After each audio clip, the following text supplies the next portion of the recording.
तीसरा अध्याय, पहिला सूत्र बोलते हैं। रत्न शर्करा वालुका पंक धूम तमो महातम प्रभा भूमयो गणाम्बुवाता काश प्रतिष्ठा सप्ताधोदः। एक ही सूत्र कल हुआ था। तीसरे अध्याय में किसका वर्णन किया है? और मनुष्य तिर्यंचों का, मतलब मध्य लोक का। दूसरे अध्याय में औदैहिक भाव के 21 भेद बताए थे, उसमें गति बताई थी, 4 गति के भेद बताए थे। उसमें नरक गति, मनुष्य गति और तिर्यंच गति, इन 3 गतियों का वर्णन इस तीसरे अध्याय में करेंगे और देव गति का वर्णन चौथे अध्याय में करेंगे। मुख्यतः जीव के पर्याय ये 4 है, 4 गति, ये 4 पर्याय हैं और उसके उत्तर भेद करेंगे तो और भेद हो जाएंगे, लेकिन मुख्यतः ये 4 भेद है। तो इसलिए जीव का ही वर्णन 4 अध्याय में किया है, तो उसमें से यहाँ पर नरक का वर्णन चल रहा था। तो सबसे पहले पृथ्वी कितनी है नीचे, कितनी बताइए? अधो नरक कहाँ पर है? अधोलोक में। और अधोलोक में क्या है? पृथ्वियाँ 7 पृथ्वियाँ हैं। रिंकी दीदी उत्तर देना फटाफट, कितनी पृथ्वियाँ हैं? 7। कैसे कैसे है वह? नीचे नीचे है। हाँ, पहली पृथ्वी का नाम क्या है? दूसरे?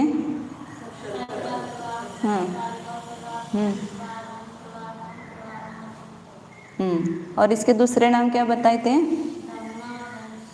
घम्मा बोलना कभी पहले। लोग बहुत सारे धम्मा बोलते हैं, ध नहीं बोलना, घ बोलना, घम्मा।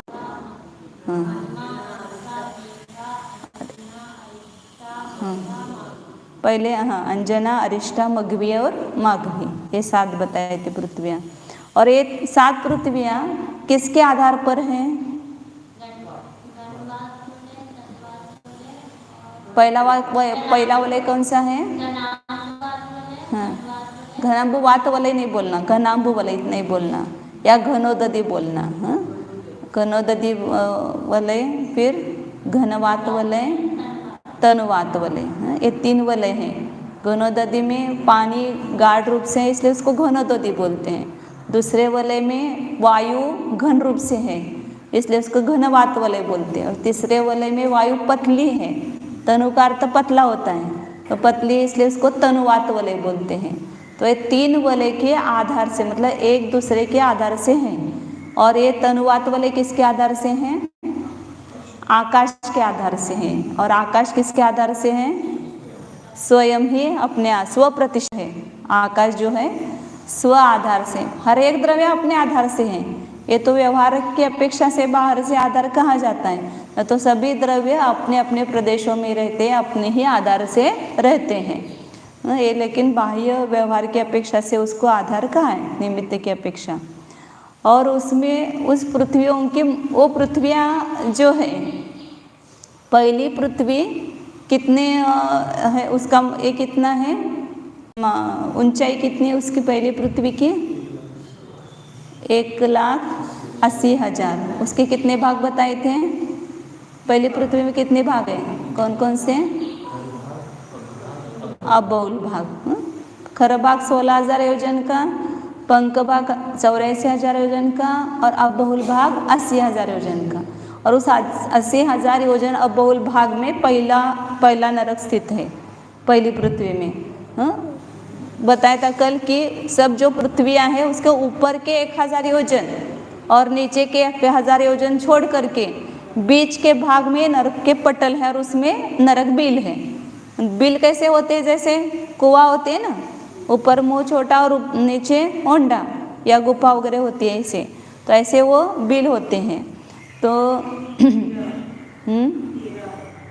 हाँ, अभी पटल की संख्या, पहले पृथ्वी की मोटाई अपन देख रहे थे, और वो पृथ्वी, पहली पृथ्वी के बाद नीचे कौन सी पृथ्वी? दूसरी पृथ्वी। तो दूसरी पृथ्वी तक कितना प्रमाण हो जाता है? कितने राजू हो जाते हैं? 1 राजू। पहले 1 राजू में 2 पृथ्वी, फिर दूसरी राजू में तीसरी पृथ्वी, तीसरे राजू में चौथी पृथ्वी। इस प्रकार नीचे नीचे जो है एक एक राजू तक वो पृथ्वी, मतलब पृथ्वी की मोटाई तो कम है, राजू तो बहुत बड़ा है। उस राजू में पृथ्वी तो बहुत छोटी, मतलब ऐसे पतली आएगी, पतली मतलब उस अपेक्षा से बहुत बड़ी है। और उस पृथ्वी के बीच में नरक बिल है। दूसरी पृथ्वी की मोटाई कितनी बताइए? 32,000 योजन। हाँ, फिर आगे आगे 4-4 हजार कम करना, कहाँ तक? छठी पृथ्वी तक। और सातवीं पृथ्वी की कितनी है मोटाई? 8,000 योजन है। इसमें पटल कितने कितने बताए थे? पहली पृथ्वी में 13 पटल। एक पहली का याद रखो, फिर आगे के सब अपने आप हो जाते हैं, 2-2 करते जाना। 13, 9, 7, 13, 11, 9, 7, 5, 3 और 1, ये पटल है। और इस पटलों में क्या है? नरक बिल है। और वो कितने बिल है वो आगे बता रहे हैं यहाँ पर दूसरे सूत्र में। पटलों नरक बिलों की संख्या, एक बिल मतलब जैसे अपना एक देश है ना, पूरा एक बिल इतना बड़ा बड़ा है। संख्यात योजन विस्तार वाले या असंख्यात योजन विस्तार वाले बिल, 3 प्रकार के बिल बताए थे कल। कौन कौन से हैं? पहला बीच में जो बिल है उसका नाम क्या है? इंद्रक बिल। उसके 4 दिशा और 4 विदिशाओं में उसको बोलते हैं श्रेणीबद्ध। और बाकी पुष्प प्रकीर्णक, जो उसके बीच बीच में है बिल, 8 जो दिशाओं में, दिशा और विदिशाओं के बीच में फूल की पंखुड़ियों के समान, जैसे फूल कहीं पर भी गिरते हैं ना, ऐसे वो बिल कहीं पर भी स्थित है, तो उसको बोलते हैं पुष्प प्रकीर्णक बिल। तो उनका हाँ मध्य बीच बीच में दिशा और विदिशा के जो है वो श्रेणीबद्ध, और बाकी सब जो है उसको पुष्प प्रकीर्णक, ऐसा तीसरा नाम कल नहीं बोला था। इंद्रक बिल, पुष्प श्रेणीबद्ध बिल और पुष्प प्रकीर्णक बिल। तो ये हर पृथ्वी में कितने बिलों की संख्या है? तो जैसे अभी अपन बोलते हैं ना कितने राष्ट्र है, कितने देश है, तो उसकी संख्या, वैसे प्रकार वहाँ पर एक एक पृथ्वी में नरक बिलों की संख्या कितनी है वो यहाँ पर बता रहे हैं। बिल मतलब उनका वो निवास स्थान है। दूसरा सूत्र, तासु त्रिंशत् पंचविंशति पंचदश दश त्रिपंचोनैक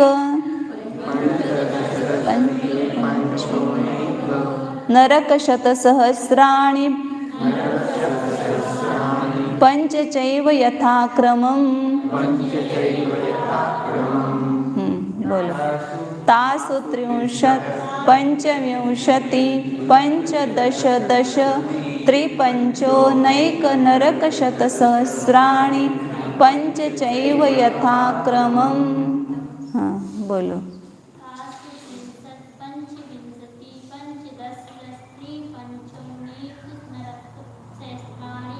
नरक शतसहस्राणि।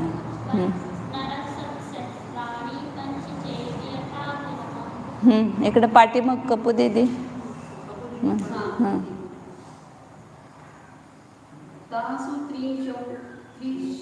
तासु त्रिंशत्। अभी 1 मिनट दूसरों का सुनो फिर बोलो।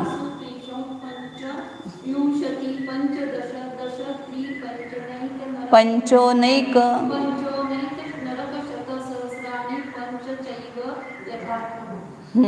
इकडं आणतो मामी म्हणताय का?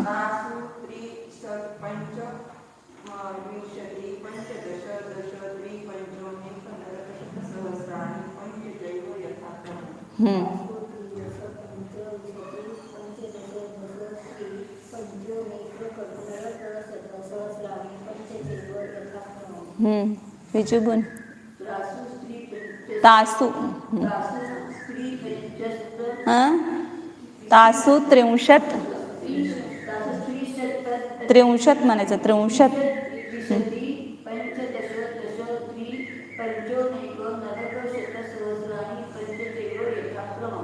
दे दे मन।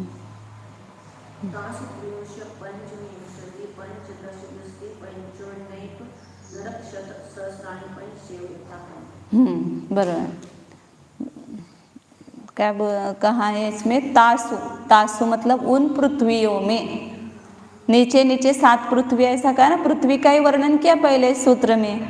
हाँ, यहाँ पर नरकों का वर्णन। अपन क्या करते, पहला नरक और पहली पृथ्वी। वास्तव में पृथ्वियाँ 7 है, नरक 7 नहीं है, पृथ्वी 7 है। और अपन उसको उपचार से नरक बोल देते एक ही। वास्तव में पहली पृथ्वी में 30 लाख नरक है। नरक भी कितने हैं? 30 लाख। तासु मतलब उन पृथ्वियों में 63, क्रम से लगाना है। पहली पृथ्वी में 30 लाख, दूसरी में पंचविंशति, पंचविंशति मतलब 25 लाख, तीसरी पृथ्वी में पंचदश मतलब 15 लाख, चौथी में 10, पांचवी में 3 लाख, और छठी में 5 कम 1 लाख। कैसा अर्थ निकाला? 5 ऊन 1 नरक शत। शत सहस्राने का अर्थ लाख लेना। 100 को 1000 से गुना करते हैं तो कितना होता है? लाख होता है ना। 1000 के 3 0 और 100 के 2, तो 5 0 देते तो लाख हो जाता है। पंचदश मतलब 15 और दश मतलब 10, 3 मतलब 3 और 5 कम 1 लाख। और 7वीं में पंचचैव, 7वीं पृथ्वी में केवल 5 ही नरक है। यथाक्रम मतलब पृथ्वी में क्रम से लगाना।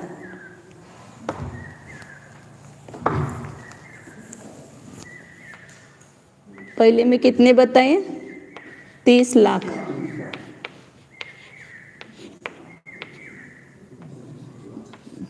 $25 लाख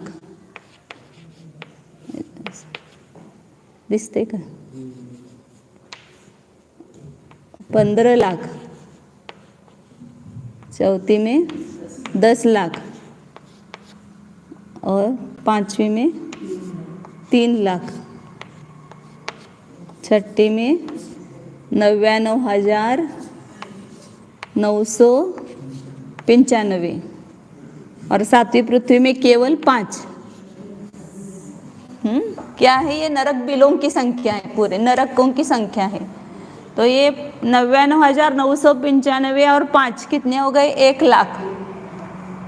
1 और 3 4, 4 और 5 9, 9 और ना, ऐसा गिनना पड़ेगा नहीं तो 4 हो गए। 4 और 10 14, 14 और 15 29, 29 और 25 54, 54 और 30 84। तो योनियाँ कितनी हैं? 4। और नरक कितने हैं? 84 लाख। और स्वर्ग में विमान जो है वो भी 84 लाख है। सब 84 लाख की संख्या है। तो इसलिए सब मिला करके नरक बिलों की संख्या 84 लाख है।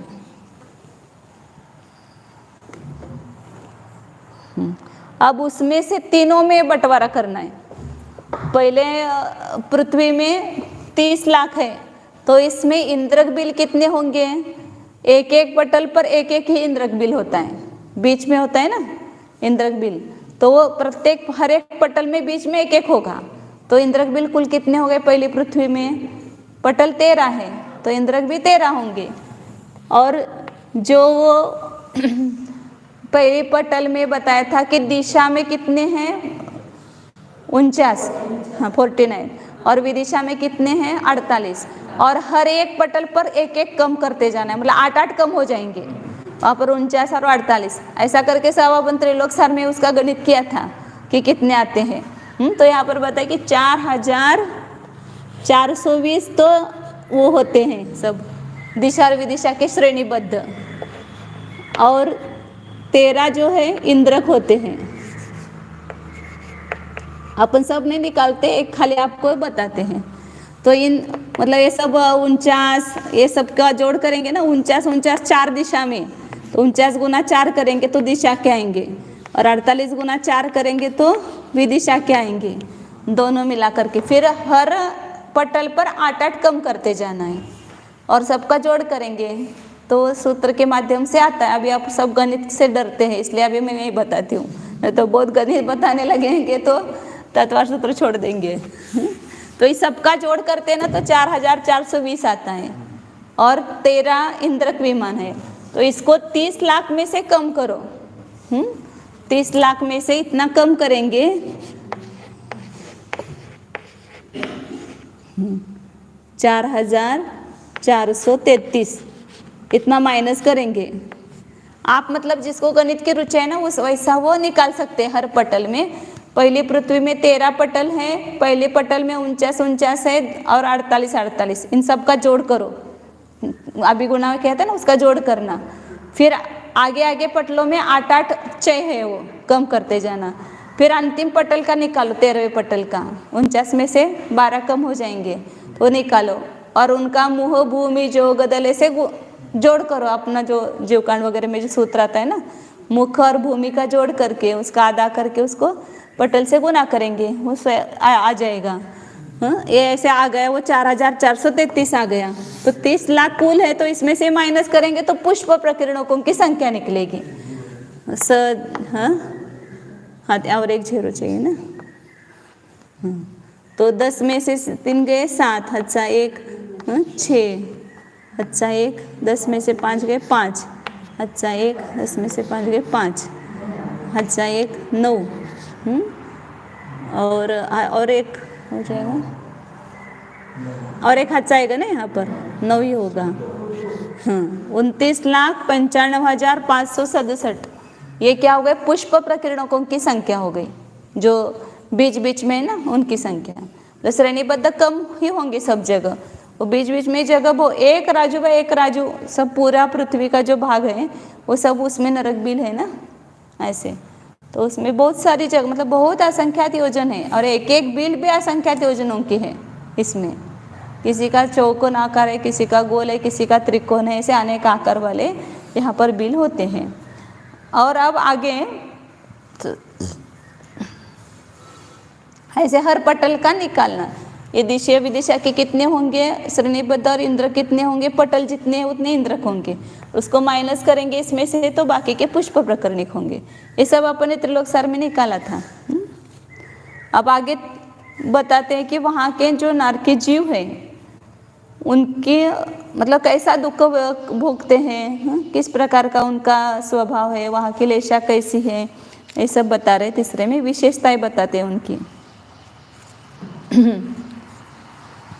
नारका नित्या शुभतर लेशा परिणाम, उतना ही बोलता, परिणाम देह वेदना विक्रिया। बोलिए। नित्या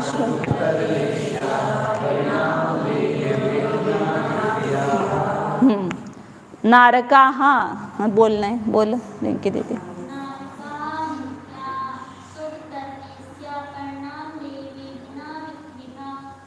भाभी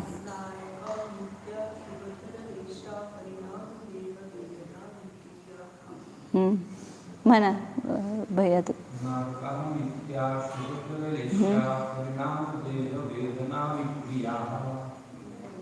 म्हणा तुम्ही।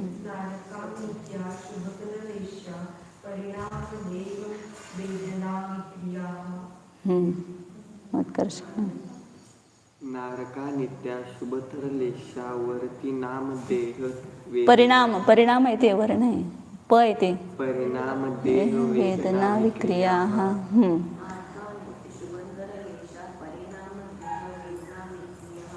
हाँ बस बस बस, नंतर तुमचं तुम्ही प्रैक्टिस करा नंतर।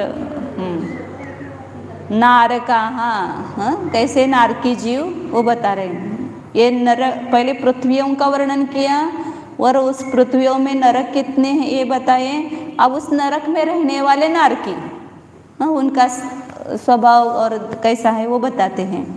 तो कैसे वे नारका नित्य मतलब सदैव, ऐसा नहीं कि कोई क्षण है और कोई क्षण नहीं है, ऐसा नहीं, सदैव कैसे हैं, अशुभतर लेशा, उनकी लेशा जो है कैसे है, अशुभतर सबको लगाना है, नित्य और अशुभतर शब्द आगे सभी को लगाना है।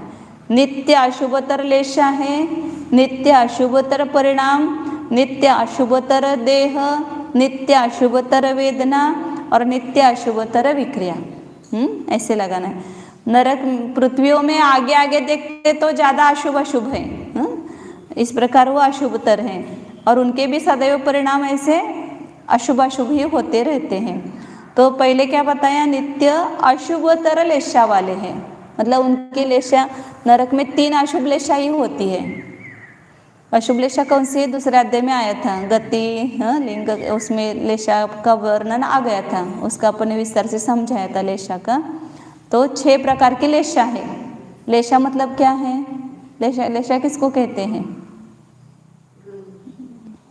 किसको कहते रहे, कषाय से अनुरंजित योग प्रवृत्ति को लेशा कहते हैं। जो कषाय से रंगी हुई अपनी मन वचन काय की जो प्रवृत्ति होती है, उन दोनों को मिलाकर के लेशा एक नाम दिया है। तो वो लेशा 6 प्रकार की बताई थी दूसरे अध्याय में। कौन सी 6 लेशा है वो, कृष्ण, नील, कापोत, पीत, पद्म, शुक्ल। तो पहले 3 अशुभ हैं, आगे के 3 शुभ हैं। वो मंद कषाय रूप है और ये तीव्र कषाय रूप है। तो पहली 3 अशुभ लेशा ही नरक में होती हैं, लेकिन सब नरकों में 3 नहीं होती हैं, अशुभतर करते जाएंगे ना। सबसे पहले नरक में जो लेशा होगी वो भी अशुभ लेशा है, और दूसरे नरक में उससे भी अशुभतर है, तीसरे में उससे अशुभतर है, तर मतलब उससे ज़्यादा अधिक अधिक अशुभ है, और फिर उसके नीचे के नरकों में और अशुभ लेशा है। तो पहले, दूसरा और तीसरे नरक में कौन सी लेशा है, कापोत। अब कृष्ण, नील, कापोत, इन 3 में सबसे ज़्यादा अशुभ कौन सी है, कृष्ण लेशा, तो नीचे नीचे होगी। नील है कृष्ण से कम अशुभ है, और नील से कापोत कम अशुभ है। अशुभ में भी तारतम्य होता है ना, जैसे शुभ लेशाओं में भी तारतम्य होता है, ऐसे अशुभ लेशा में भी तारतम्यता होती है। तो उसमें जो कम अशुभ है वो पहले होगी। तो पहले, दूसरे, तीसरे नरक में कौन सी लेशा है,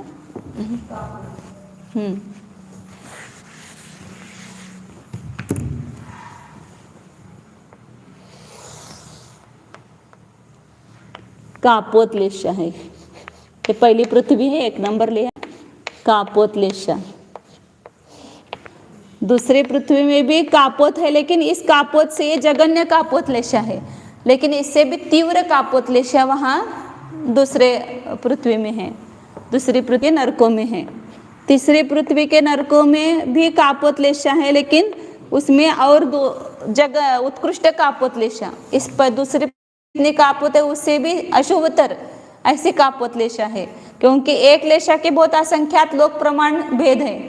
तो उसमें से जो जगन्य भेद है वो पहले नरक में होंगे, जो मध्यम है वो दूसरे, और तीसरी पृथ्वी में जो उत्कृष्ट है वो होंगे अंश। तो उसमें, लेकिन इस तीसरी पृथ्वी में कुछ भाग में नील लेशा भी है।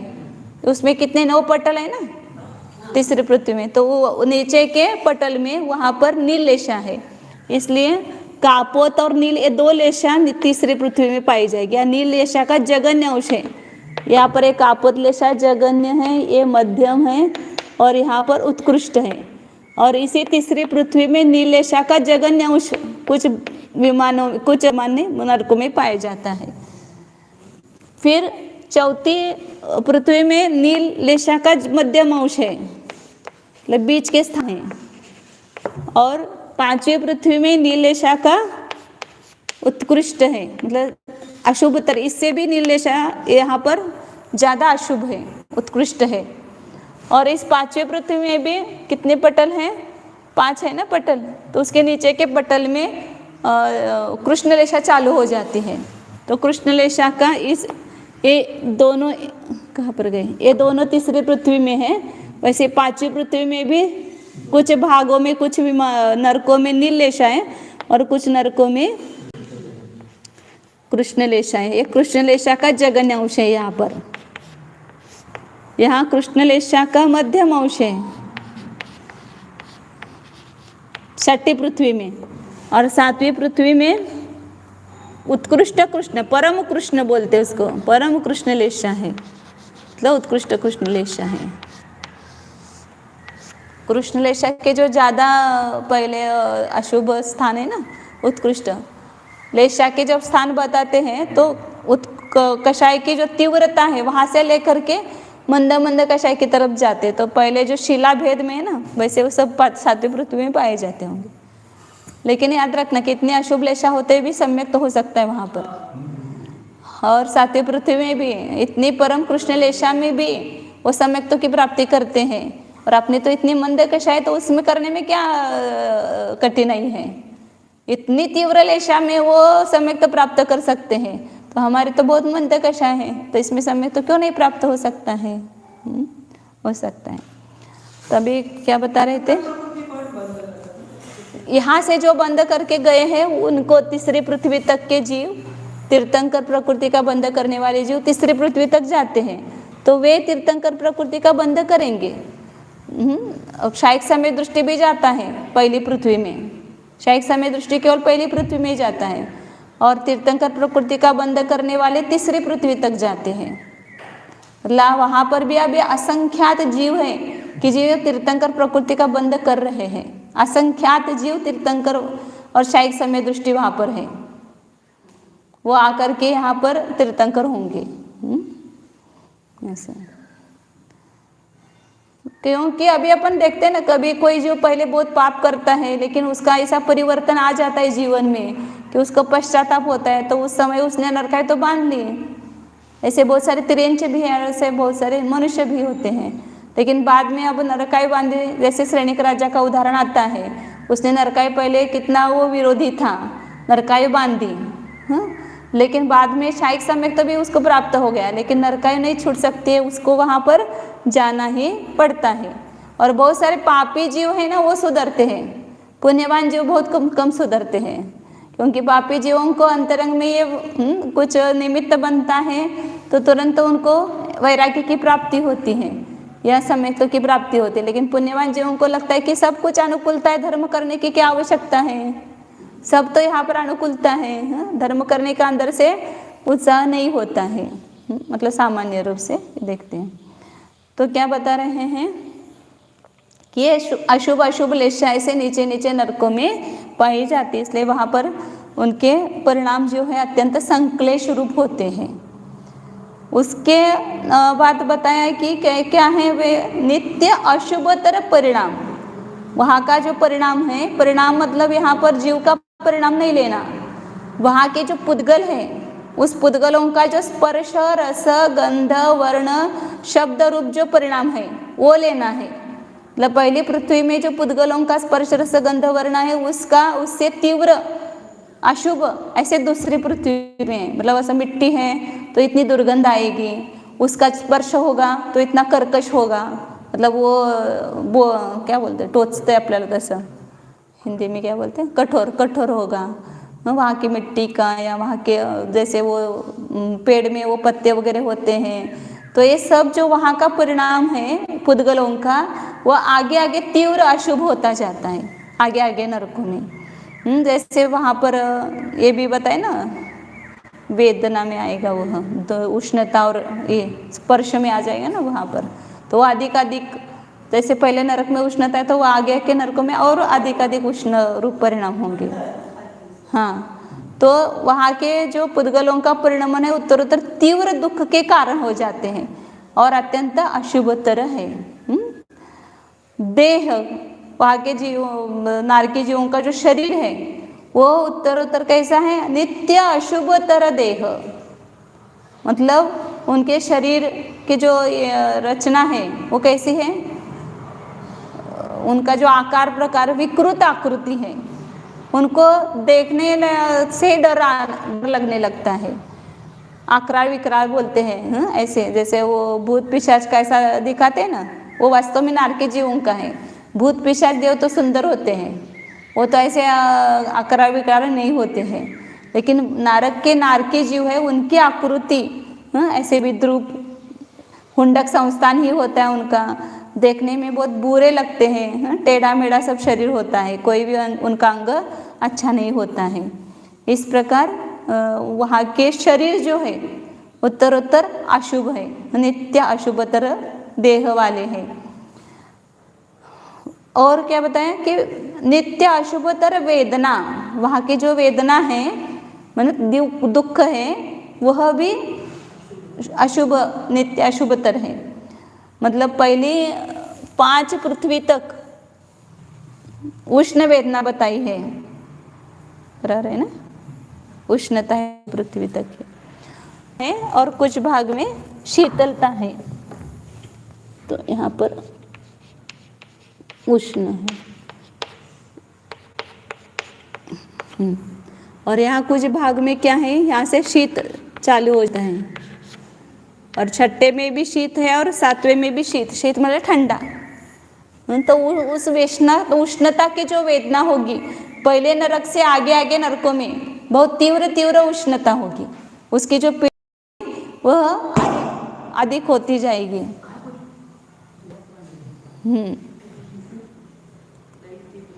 अंदर दिसते का तो वहाँ की जो वेदना है वो कैसी है, उष्णता की वेदना नरकों में। तो यहाँ मध्यलोक में जो उष्णता का उच्चांक है वो याद करो।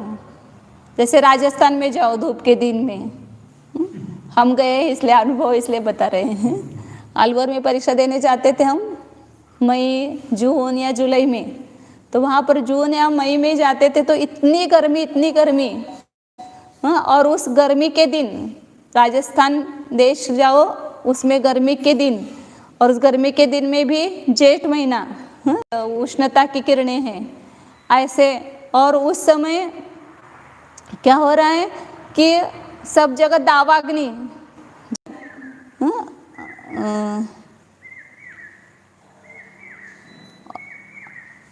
और वो जीव कैसा है, तृष्णा से पीड़ित है, उसको प्यास लगी हुई है। तो उसकी जो वेदना है उससे भी अनंत गुनी वेदना नरक में है। हम उस समय तो ऐसा अनुभव करते थे बार बार जब वहाँ रहते थे ना परीक्षा के लिए। मैंने कहा नरक में कैसे वेदना होती होगी, क्योंकि हम 5:30 बजे सुबह उठते तो भी वहाँ पर इतनी तीव्रता उष्णता मतलब अनुभव में आती थी, क्योंकि रात को अपने को पानी नहीं पीना है तो सुबह इतनी प्यास लग जाती थी वहाँ पर। रात में भी प्यास लगती थी और सुबह भी, और सुबह कब मंदिर जाके आते और कब पानी पीते हैं। और वो पानी भी सादा नहीं जाता था, उसको भी शक्कर नींबू डाल करके शरबत शिकंजी करके पीते थे। मैंने कहा नरक में कैसे, और हाथ कपड़े को हाथ लगाओ तो गर्म, भिंत को हाथ लगाओ वो गर्म, नल में पानी ठंडा लेने के लिए जाओ तो वो भी गर्म, फर्शी पर बैठे वो भी गर्म, छत पर जा कर के बैठे तो छत भी गर्म। मैंने कहा नरक में आया, मतलब वो देख करके नरक की याद आती थी कि नरक में कैसे वेदना होती होगी, ये अपने को सहन नहीं हो रही है और नरक में हमने कैसे सहन की होगी उष्णता की वेदना। और हमें तो रात गई कि सुबह उठ करके पानी पीने को मिलता था, और नरक में कितना पानी पीने को मिलेगा, एक बूंद भी सागरों वर्षों तक एक पानी की बूंद नहीं मिलेगी। तो कैसे हम सहन करते वहाँ पर। तो वो याद करने, यहाँ पर जब भी अपन व्रत लेते हैं ये होते तो तकलीफ हो रही है तो नरक की वेदना को याद करना चाहिए। बहुत सारे विचार होते हैं, उसमें एक विचार है कि सहन करने के लिए तो हमने वहाँ पर इतना परवश होकर के सहन किया, अब मैं स्वाधीन होकर के सहन करूँगा तो मेरे कर्म की निर्जरा होगी, ऐसा चिंतन उस समय अपने को आना चाहिए। उसी प्रकार शीत की वेदना वहाँ पर, जैसे आज ठंड के दिन में माघ माह है, माघ महीने में जो ठंड पड़ती है उसमें भी बर्फ ओला पड़ रहा है, शीत वायु चल रही है, ऐसे खटखटाते दांत वगैरह ऐसे खटखटाते और शरीर भी कंपायमान होता है। उधर होता है ना ऐसे राजस्थान में ही, ठंडी का अनुभव भी राजस्थान में ही किया है। जब जयपुर की प्रतिष्ठा में गए थे हम वहाँ पर, तो उस समय दिसंबर का महीना था और लास्ट दिसंबर का, बराबर ठंड के दिन थे।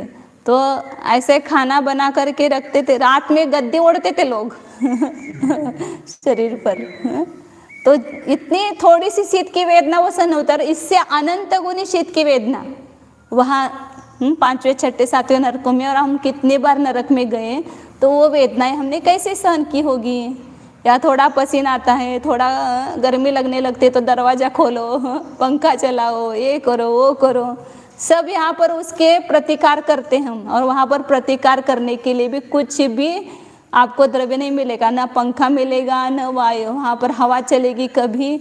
और ऐसे हमने वहाँ पर एक शीतता की और उष्णता की वेदना सहन की है। छड़ाला में एक शब्द में कहा है ना, एक लाइन में, मेरु समान लोह गली जाए ऐसी शीत उष्णता। इसको हम अपने लेकर के कभी पढ़ते नहीं है, इसलिए कुछ लगता नहीं है। हाँ, अभी मुझे ये तकलीफ हो रही उष्णता की, और वहाँ पर नरक में हम गए तो वहाँ पर अनुभव करो कि मुझे ऐसी तकलीफ हो रही है। तो वो भी मैंने सहन की है। और मतलब मेरू के समान लोहे का गोला इतना बड़ा 1 लाख योजन वाला वहाँ पर नरक में डाल दो, कौन से उष्णता के नरकों में, तो एक क्षण में जाता है, उसका रस बन जाता है। अब लोहे को गोले को कितना टाइम लगता है, कितनी, तो 1 मिनट में वो गोला बन जाएगा, मतलब उसका सघन बन जाएगा। जैसे पानी है ना, फ्रिज में रखते हैं तो बर्फ हो जाता है, ऐसे वहाँ पर वो लोहे का रस डाल देते हैं तो वो ठंडी से गोट कर, क्या बोलते हैं उसको, जो हमारे मराठी में गोठना बोलते हैं उसको, पानी को, हाँ, जम जाता है, पानी जम जाता है तो वो लोहे का गोला बन जाता है। ऐसी शीतता वहाँ है नीचे नरकों में। तो इस प्रकार वहाँ की वेदना बताई, और वो आगे आगे के नरकों में ज़्यादा है। अब वहाँ पर क्या बता रहे, विक्रिया, नरकों में विक्रिया भी कैसी है, नित्य अशुभतर विक्रिया वाले हैं वो नारकी जीव। मतलब अच्छी विक्रिया करना भी चाहते हैं, विचार करते कि अब हम अच्छी विक्रिया बनाएंगे, मतलब अपने शरीर को ही भाला, तलवार और वो जो कढ़ाई, वो सब तेल वगैरह अपने शरीर को ही बना करके वो विक्रिया करते हैं ना। तो अच्छी विक्रिया करने का विचार करके जाते हैं, लेकिन सामने वाला नारकी देखते हैं अच्छा करने का विचार करते हुए भी वैसा होता नहीं। अभी भी अपन सोचते हैं ना, कभी किसी व्यक्ति से अपने को द्वेष होता है तो ऐसा सोचते कि नहीं अब ऐसा विचार नहीं करेंगे, लेकिन वो सामने आ जाता है कि पुनः कषाय भड़कने लगती है। ऐसे नरकों में इतने वो नारकी जी होते हैं, वो परस्पर पूर्व जन्म का वैर उनका होता है। तो अवधि ज्ञान से भी जानते हैं, अवधि ज्ञान भी होता है। तो इस प्रकार वहाँ की परिस्थिति बताई। नारकी कैसे है, तो नित्य अशुभतर लेशा वाले, नित्य अशुभतर, नित्य मतलब सदैव, अशुभतर मतलब अधिक अशुभ लेना, लेशा वाले हैं। परिणाम वहाँ के पुद्गल का परिणाम जो है वो भी नित्य अशुभतर है, वहाँ का शरीर जो है वो भी नित्य अशुभतर है, वहाँ की शीत उष्णता आदि की और जो भी पीड़ा है वो भी नित्य अशुभतर है, और वहाँ के जीवों की जो विक्रिया बनाते हैं वो भी नित्य अशुभतर है। इस प्रकार नारकी जीव है वहाँ पर, और उनका क्या दुख है वो अगले सूत्र में बताते हैं। ये एक प्रकार का दुख हो गया, वहाँ की परिस्थिति की अपेक्षा से दुख हो गया। और किस प्रकार का दुख वहाँ पर, अपना टाइम हो गया है इसलिए कल अपन पूरा कर देंगे नरक का 3 सूत्र।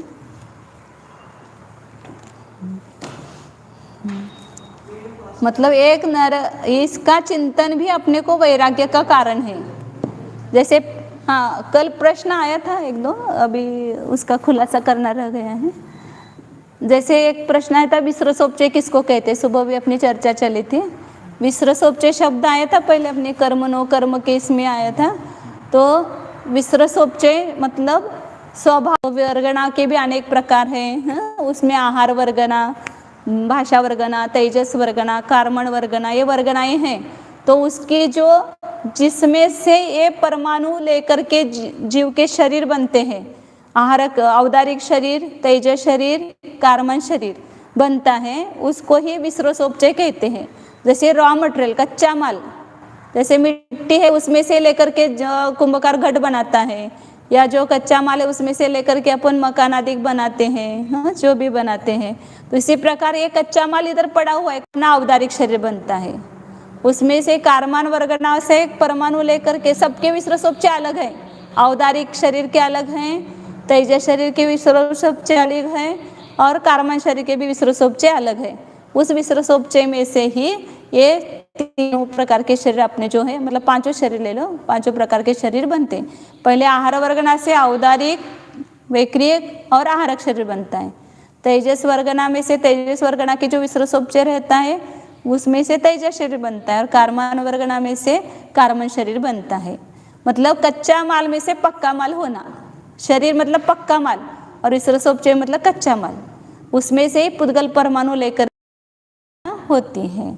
सभी एक साथ उस रूप परिणमित नहीं होते, हर समय यह जीव ग्रहण करता है थोड़े थोड़े विसर्जोपचय में से पुद्गल वर्गणाओं को और अपने शरीर रूप से परिणाम आता है, तो इसको बोलते हैं विसर्जोपचय। एक प्रश्न आया था और भी प्रश्न था वो, हाँ सूत्र यहाँ पर मूल सूत्र नहीं है, इसने प्रश्न क्या है ना, यहाँ तीसरा सूत्र क्यों ऐसा दिया है।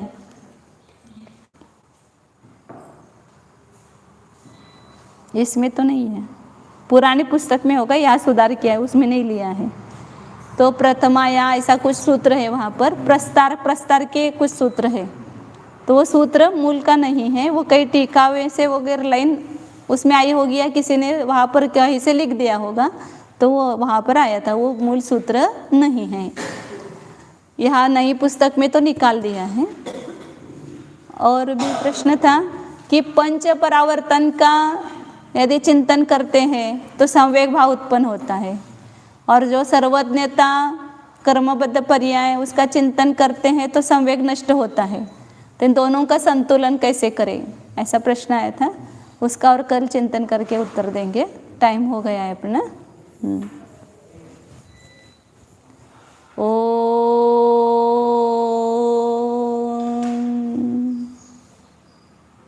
जानिए यह मैं शुद्ध चैतन्यमय जीव ही हूँ,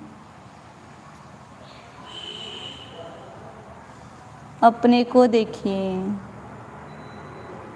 अपने में रहिए, अपने को जानना ही, अपने में रहना ही शांति का कारण है, सुख का कारण है। अनादिकाल से जो दुख है वो अपने में न रहने के कारण ही है।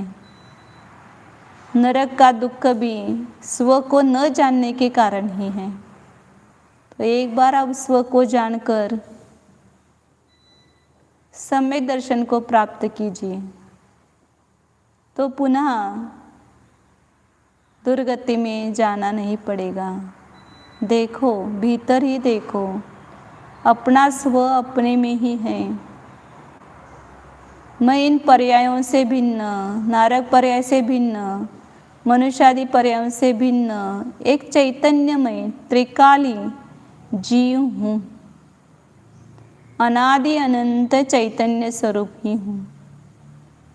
अपनी पहचान कीजिए, इन मिली हुई वस्तुओं में से अपनी वस्तु को खोजिए। जो दिखाई दे रही है वह मैं नहीं हूँ। जो भीतर दिखाई नहीं दे रहा है लेकिन है, उसका अनुभव हो रहा है, इंद्रियों का विषय नहीं है, अतीन्द्रिय है। ऐसी इस अतीन्द्रिय वस्तु को अतीन्द्रिय ज्ञान के द्वारा ही ग्रहण कीजिए। इंद्रियों का अवलंबन छोड़कर एक केवल अपने स्वसंवेदन प्रत्यक्ष ज्ञान से निज आत्मा का वेदन कीजिए। मैं हूँ ही, मैं स्वयं के द्वारा स्वयं में अनुभव कर रहा हूँ।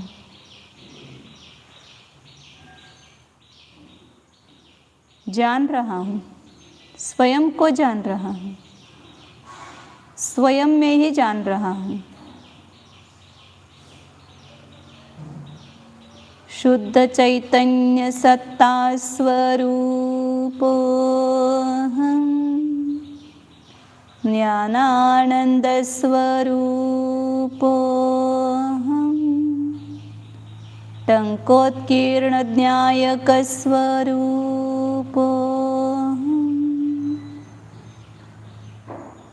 निर्मम स्वरूपोऽहम्, शुद्धोऽहम्, एकोऽहम्, ध्रुवोऽहम्। ॐ